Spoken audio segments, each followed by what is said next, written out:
Hello ಗೆಳೆಯರೇ, ಇಂದಿನ ವಿಡಿಯೋದಲ್ಲಿ ನಾವು ಪೇ ಸ್ಲಿಪ್ಪನ್ನು ಹೇಗೆ ಮಾಡೋದು ಅಂತ ತಿಳ್ಕೊಳ್ಳೋಣ. ಇದಕ್ಕಿಂತ ಹಿಂದಿನ ವಿಡಿಯೋದಲ್ಲಿ ನಾವು ಪೇ ಸ್ಲಿಪ್ ಕಾಲಮ್ಸ್ ಬಗ್ಗೆ ನಾವು ಅರ್ಥ ಮಾಡ್ಕೊಂಡಿದ್ವಿ. ಯಾವ ಯಾವ ಕಾಲಮ್ಸ್ ಯೂಸ್ ಮಾಡ್ತೀವಿ ಮತ್ತು ಯಾವ ಪರ್ಸೆಂಟೇಜ್ ಯೂಸ್ ಮಾಡ್ತೀವಿ ಅಂತೇಳಿ ಅರ್ಥ ಮಾಡ್ಕೊಂಡಿದ್ದೀವಿ. ಈಗ ನಾವು ಪೇ ಸ್ಲಿಪ್ಪನ್ನು ಮಾಡೋಣ. ಮೊದಲನೇದಾಗಿ ನಾನು ಕಂಪನಿಯ ಹೆಸರನ್ನು ಟೈಪ್ ಮಾಡ್ಕೊಳ್ತೇನೆ. ಅದಾದ ಮೇಲೆ ಅಡ್ರೆಸ್ಸನ್ನು ಮಾಡ್ಕೊಳ್ತೇನೆ.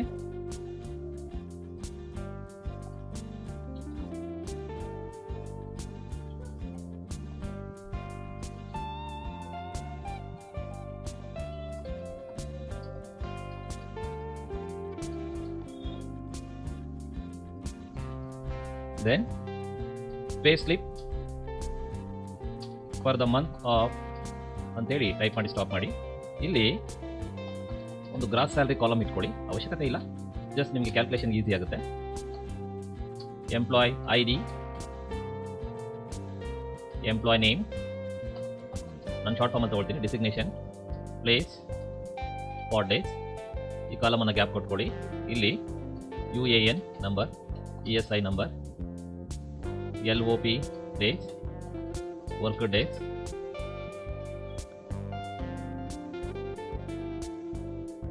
ಸಾರಿ ಇಲ್ಲಿ ಅಕೌಂಟ್ ನಂಬರ್ ಹಾಕ್ಕೊಳ್ಳಿ, ಇಲ್ಲಿ LOP ಡೇಸ್ ಹಾಕ್ಕೊಳ್ಳಿ, ಇಲ್ಲಿ ವರ್ಕ್ ಡೇಸ್ ಹಾಕ್ಕೊಳ್ಳಿ, ಇಲ್ಲಿ ಅರ್ನಿಂಗ್ಸ್, ಅಮೌಂಟ್, ಡಿಡಕ್ಷನ್ಸ್, ಅಮೌಂಟ್, ಇಲ್ಲಿ basic salary, HRA, medical allowances, travelling allowances, special allowances, then total earnings.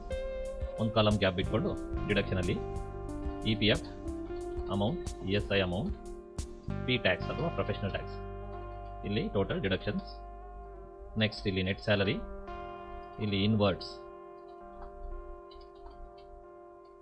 Okay, ಸ್ವಲ್ಪ ಗ್ಯಾಪ್ ಬಿಟ್ಟು ಸ್ವಲ್ಪ ಸ್ಪೇಸನ್ನು ಕೊಟ್ಟು ಅಥವಾ ಇಲ್ಲೇ ಟೈಪ್ ಮಾಡಿ ಆ ಥರ ಇದ್ರೆ signature, then received signature. Okay, ಈಗೇನು ಮಾಡ್ಕೊಳ್ಳೋಣ, ಜಸ್ಟ್ ಈ ಫಸ್ಟ್ ಕಾಲಮನ್ನು ಇಟ್ಟಾಗ ಈ ಥರ ಯಾರೋ ಪ್ಲಸ್ ಬರುತ್ತೆ, ಸ್ವಲ್ಪ ಎನ್ಲಾರ್ಜ್ ಮಾಡ್ಕೊಳ್ಳಿ. ಇದನ್ನು ಸ್ವಲ್ಪ ಎನ್ಲಾರ್ಜ್, ನಿಮಗೊಂದು ಕ್ಲಿಯರ್ ಪಿಕ್ಚರ್ ಬರುತ್ತೆ. ಇದನ್ನು ಸ್ವಲ್ಪ ಇದನ್ನು merge and centre or merge and plus ಇವೆರಡನ್ನು ಸೆಂಟರ್ ಮಾಡ್ಕೊಳ್ಳಿ. ಇಲ್ಲಿ ಫುಲ್ಲು ಮರ್ಜ್ ಮಾಡ್ಕೊಳ್ಳಿ. ಇಲ್ಲಿ ಮಂತೆ ಮೆನ್ಷನ್ ಮಾಡೋಣ, ನಾವೀಗ ಫೆಬ್ರವರಿ ಇದ್ದೀವಿ, ಸೊ ಹಾಗಾಗಿ ಏನು ಮಾಡ್ಕೊಳ್ಳಿ, ಜಾನ್ವರಿ ತಗೋಣ. ಓಕೆ, ಗ್ರಾಸ್ ಸ್ಯಾಲ್ರಿ ಒಂದು 23,500 ಅನ್ಕೋಣ. ನಿಮಗೆ ರುಪಿ ಸಿಂಬಲ್ ಬೇಕು ಅಂತಂದರೆ, ಬಟ್ ಬೇಸಿಕಲಿ ಪೇ ಸ್ಲಿಪ್ಪಲ್ಲೆಲ್ಲ ರುಪಿ ಸಿಂಬಲ್ ಹಾಕಲ್ಲ, ಬೇಡ, ಹಾಗೆ ಅಡಿ ಜಸ್ಟ್ ಕಾಮ್ ಹಾಕ್ಕೊಳ್ಳಿ, ಈ ಥರ ಬರುತ್ತೆ. ಎಂಪ್ಲಾಯ್ ಐ ಡಿ, ಏನಾದರೂ ಒಂದು ID ಕೊಟ್ಕೋಣ. ಎಕ್ಸಾಂಪಲ್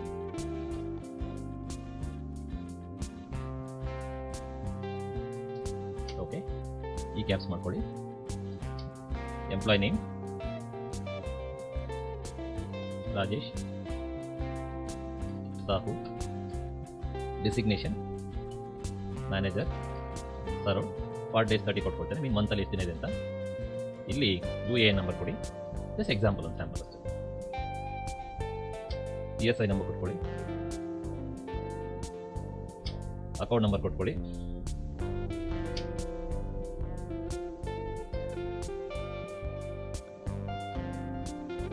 LOP ಡೇಸ್ ಕೊಟ್ಕೊಳ್ಳಿ. ಅದಕ್ಕಿಂತ ಮೊದಲು ನೀವು ವರ್ಕ್ ಡೇಸ್ ಕೊಟ್ಕೊಳ್ಳಿ, ಆಮೇಲೆ LOP ನ ಫಾರ್ಮುಲಾ ಹಾಕೋಣ. ಇವೆಲ್ಲವನ್ನು ಒಂದು ಲೆಫ್ಟ್ ಅಲೈನ್ಮೆಂಟ್ ಮಾಡಿ ನೋಡ್ಲಿಕ್ಕೆ ಚೆನ್ನಾಗಿ ಕಾಣೋ ಥರ. ಈಗೇನು ಮಾಡ್ಕೊಳ್ಳಿ, ಇದನ್ನು ಸೆಲೆಕ್ಟ್ ಮಾಡ್ಕೊಳ್ಳಿ, ಫಿಲ್ ಕಲರ್ ವೈಟ್ ಮಾಡಿ, ಔಟ್ಸೈಡ್ ಬಾರ್ಡರನ್ನು ಕೊಟ್ಕೊಳ್ಳಿ. ಸೊ ಇಲ್ಲಿ ಬೋಲ್ಡ್ ಮಾಡಿ, ಕಂಪನಿ ಫಾಂಟ್ ಇದ್ದರೆ ಫಾಂಟನ್ನು ಕೊಟ್ಕೋಬೋದು, ಸೊ ಹೈಲೈಟಾಗಿ ಕಾಣುತ್ತೆ. ಕಲರನ್ನು ಕೊಟ್ಕೊಳ್ಳಿ, ಇದು ಬ್ಲಾಕ್ ಮಾಡಿ ಬೋಲ್ಡ್ ಮಾಡಿ. ಈಗ ಫುಲ್ ಸೆಲೆಕ್ಟ್ ಮಾಡ್ಕೊಳ್ಳಿ, ಆಲ್ ಬಾರ್ಡರನ್ನು ಕೊಟ್ಕೊಳ್ಳಿ. ಜಸ್ಟ್ ಇವೆರಡು ಲಾಸ್ಟ್ 2 ರೋಸನ್ನು ಸೆಲೆಕ್ಟ್ ಮಾಡಿ ಕಂಟ್ರೋಲ್ ಇಟ್ಕೊಂಡು ಬೋಲ್ಡ್ ಮಾಡಿ, ನಿಮಗೆ ಬೇಕಾದ ಹೈಲೈಟ್ ಕಲರ್ನ ಕೊಟ್ಕೋಬೋದು. ಕಲರನ್ನು ಕೊಡಿ, ಮಸ್ತಾಗಿ ಕಾಣುತ್ತೆ. ಫುಲ್ ಕಂಪ್ಲೀಟ್ ಸೆಲೆಕ್ಟ್ ಮಾಡ್ಕೊಳ್ಳಿ, ಔಟ್ಸೈಡ್ ಬಾರ್ಡರ್ ಕೊಟ್ಕೊಳ್ಳಿ, ಫಿಲ್ ವೈಟ್ ಮಾಡಿ, ನೆಟ್ ಸ್ಯಾಲ್ರಿ ಮಾತ್ರ ಆಲ್ ಬಾರ್ಡರ್ ಕೊಟ್ಕೊಳ್ಳಿ. ಈಗ ಒಂದು table format or payslip format ready ಇದೆ. ಇದನ್ನು ನೀವು ಲೆಫ್ಟಲ್ಲಿ ಹಾಕ್ಕೊಳ್ಳಿ. ಓಕೆ, ಗ್ರಾಸ್ ಸ್ಯಾಲ್ರಿನೂ ರೆಡಿ ಇದೆ. ಇದನ್ನೆಲ್ಲ ಮರ್ಜ್ ಮಾಡಿ ಲೆಫ್ಟಲ್ಲಿ ಇಟ್ಕೊಳ್ಳಿ. ಓಕೆ, ಬಂದಿಲ್ಲ ಅಂದರೆ ಜಸ್ಟ್ ಇಲ್ಲಿ ನೋ ಬಾರ್ಡರ್ ಕೊಟ್ಟು ಜಸ್ಟ್ ಔಟ್ಸೈಡ್ ಬಾರ್ಡರ್ನ ಕೊಟ್ಕೊಳ್ಳಿ. ಫಿಲ್ಲಲ್ಲಿ ವೈಟ್ ಫಿಲ್ ಮಾಡಿ ನೋಡೋದು ಚೆನ್ನಾಗಿ ಕಾಣುತ್ತೆ. ಈಗ ಗ್ರಾಸ್ ಸ್ಯಾಲರಿ 23 ಇದೆ. ನಾವು ಜಸ್ಟ್ ಬೇಸಿಕ್ ಸ್ಯಾಲರಿ ಕಂಡಿಡ್ಕೋಣ. ಬೇಸಿಕ್ ಸ್ಯಾಲರಿ ಕಂಡುಹಿಡಬೇಕು ಅಂತಂದರೆ ಇಲ್ಲಿ ಮೊದಲನೇದಾಗಿ ಡೇಸ್ ವೈಸ್ ಕಂಡುಹಿಡ್ಕೋಬೇಕು. ಸೊ ಅದಕ್ಕಿಂತ ಮೊದಲು LOP ಹಾಕೋಣ. LOP ಅಂದರೆ loss of payment days. How many days are there in month minus how many days you have worked. ಈಗ ನೋಡಿ 0 ಇದೆ. ಒಂದು ವೇಳೆ ನೀವು 28 ಡೇಸ್ ವರ್ಕ್ ಮಾಡಿದ್ರೆ ಆಟೋಮೆಟಿಕ್ ಏನಾಗುತ್ತೆ, LOP 2 ಡೇಸ್ ಬರುತ್ತೆ. ಬಟ್ ಈಗ ಬೇಸಿಕ್ ಸ್ಯಾಲ್ರಿ ನಾವು ನೋಡಿ ಈಕ್ವಲ್ ಗ್ರಾಸ್ ಸ್ಯಾಲ್ರಿ ಇಂಟು 50% ಅಂತ ನಾವು ತೊಗೊಂಬಿಟ್ರೆ ಇಲ್ಲಿ ಅಮೌಂಟ್ ಬರುತ್ತೆ ನಿಮಗೆ. ಆದರೆ ಒಂದು ವೇಳೆ ನೋಡಿ ಇಲ್ಲಿ ಡೇಸ್ ಕೌಂಟ್ ಮಾಡಿದಾಗ ನಿಮಗೆ ಸ್ಯಾಲ್ರೀಸ್ ಚೇಂಜ್ ಆಗೋದಿಲ್ಲ.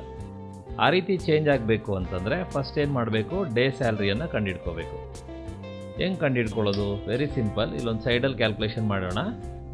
ಈಗ ಈಕ್ವಲ್ ಹಾಕ್ಕೊಳ್ಳಿ, ಗ್ರಾಸ್ ಸ್ಯಾಲ್ರಿ ಡಿವೈಡೆಡ್ ಬೈ ಪಾರ್ ಡೇಸ್. ಅಂದರೆ ಎಷ್ಟು ದಿನ ಇದೆ ತಿಂಗಳಲ್ಲಿ ಡಿವೈಡ್ ಮಾಡಿದಾಗ ನಮಗೆ ಪರ್ ಡೇ ಪೇಮೆಂಟ್ ಸಿಗುತ್ತೆ. ಮತ್ತು ನೆಕ್ಸ್ಟಲ್ಲಿ ಈಕ್ವಲ್ ಹಾಕ್ಕೊಂಡು per day payment into how many days ಯಾವ ವರ್ಕ್, ಎಷ್ಟು ದಿನ ವರ್ಕ್ ಮಾಡಿದ್ದೀರಾ ಅಂತಂದರೆ ನಿಮಗೆ ಆ ಟೋಟಲ್ ಸ್ಯಾಲ್ರಿ ಸಿಗುತ್ತೆ. ಇವನು ಎಕ್ಸಾಂಪಲ್ 25 ಡೇಸ್ ಅಂದರೆ 25 ಡೇಸ್ಗೆ ಸ್ಯಾಲ್ರಿ ಬರುತ್ತೆ. ಈಗ 28 ಡೇಸ್ ಅಂದರೆ 28 ಡೇಸ್ಗೆ ಬರುತ್ತೆ. 30 ಡೇಸ್ ಅಂತ ಕೊಟ್ಟರೆ 30 ಡೇಸ್ ಕಂಪ್ಲೀಟ್ ಬಂದುಬಿಡುತ್ತೆ. ಈಗ ನೀವು ಆ ಒಂದು ಕೌಂಟ್ ಮಾಡಿದ ಅಮೌಂಟನ್ನು ಇಂಟು 50% ಹಾಕಿದಾಗ ನಿಮಗೆ ಆಟೋಮೆಟಿಕ್ ಅಮೌಂಟ್ ಬರುತ್ತೆ. ಈಗ ನೋಡಿ 25 ಡೇಸ್ ಅಂದರೆ 25 ಡೇಸಲ್ಲಿ 50% ಬರುತ್ತೆ. ಸೊ ಇದನ್ನು ಒಟ್ಟಿಗೆ ಫಾರ್ಮುಲಾ ಹಾಕಬೇಕು ಅಂದರೆ equal gross days divided by part days into work days into 50% ಅಂತ ಕೊಡಿ.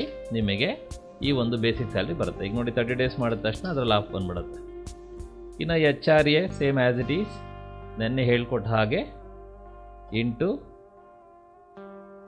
50%, ಅಗೈನ್ ದಿಸ್ ಇಂಟು 10%, ಕಳೆದ ವಿಡಿಯೋಲ್ಲಿ ಹೇಳಿದಾಗೆ again this into 10%. Special allowances ಹೇಗೆ ಅಂತಂದರೆ gross salary minus open the bracket basic salary plus HRA plus medical allowances plus travelling allowances close bracket enter, then total ಮಾಡ್ಕೊಳ್ಳಿ ಸಮ್ಮಲ್ಲಿ. So total earning is equal to gross salary. ನೀವು ಬೇಕಾದ್ರೆ ಇದನ್ನು ಹೈಲೈಟನ್ನು ಮಾಡ್ಕೋಬೋದು.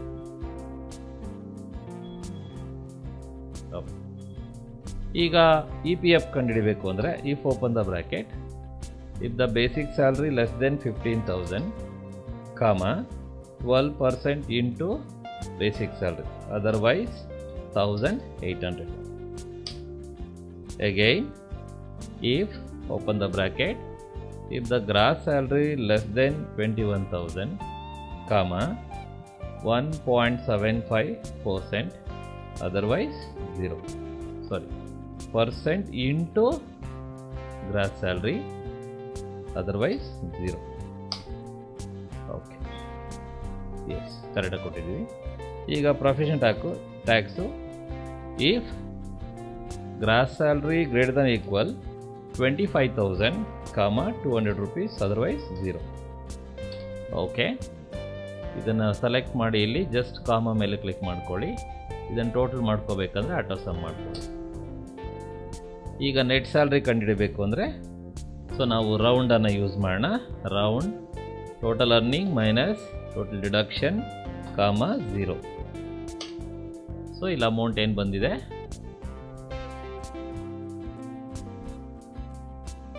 Okay. ಈಗ ಅದನ್ನು ಇನ್ವರ್ಟ್ಸಲ್ಲಿ ಹಾಕ್ಕೊಳ್ಳಿ. ಏನಂತ, ರೂಪೀಸ್ 22,090 ಓನ್ಲಿ.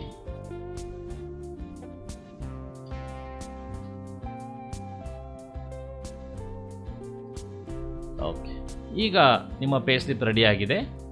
ನಾನು ಇದನ್ನು ಸ್ಯಾಂಪಲ್ ಡಿಲೀಟ್ ಮಾಡ್ಕೊಳ್ತೇನೆ. ಈ ಕಾಲಮ್ಸ್ ಡಿಲೀಟ್ ಮಾಡಿಕೊಂಡ್ರೆ ನಿಮಗಿಲ್ಲಿ ಫಾರ್ಮುಲಾ ಸಿಗುತ್ತೆ. ಈ ಫಾರ್ಮುಲಾ ನೋಡಿಕೊಂಡು ಪ್ರಾಕ್ಟೀಸ್ ಮಾಡ್ಬೋದು. I hope you are getting. ಈ ವಿಡಿಯೋ ನಿಮಗೆ ಇಷ್ಟ ಆಗಿದೆ ಅಂದ್ಕೊಂಡಿದ್ದೀನಿ. ಇನ್ನೂ ಇದೇ ರೀತಿಯ ಹಲವಾರು ವಿಡಿಯೋಗಳು ಬೇಕು ಅಂತಂದರೆ ನಮ್ಮ ಚಾನಲನ್ನು ಸಬ್ಸ್ಕ್ರೈಬ್ ಮಾಡ್ಕೊಳ್ಳಿ, ಶೇರ್ ಮಾಡಿ. Thank you.